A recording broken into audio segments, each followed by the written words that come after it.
Assalamu alaikum.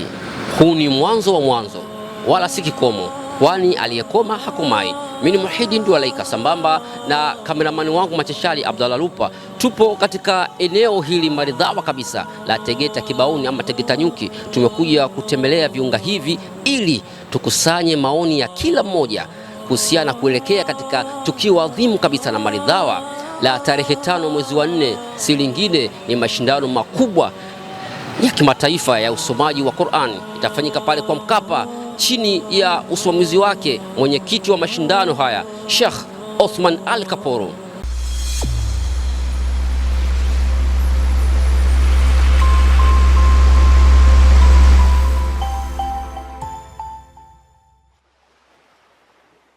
Assalamu alaikum warahmatullahi wabarakatuh.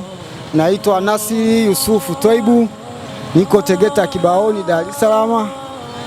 Mimi ni katibu wa bodaboda kijiwe cha Tegeta njia panda ya Nyuki.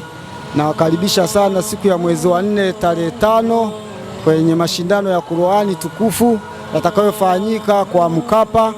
Qur'ani ni amani. Mimi Sheikh Othman Ali Kaporo, mwenyekiti wa tuzo za kimataifa za Qur'ani tukufu Tanzania, na waalika Waislamu wote kuhudhuria katika kilele cha mashindano ya dunia yatakayofanyika katika uwanja wa Benjamin William Mkapa siku ya Jumapili tarehe 5 mwezi wa 4 mwaka 2026. Zawadi kemkem zitatolewa katika mashindano haya kwa washiriki na wale waliohudhuria.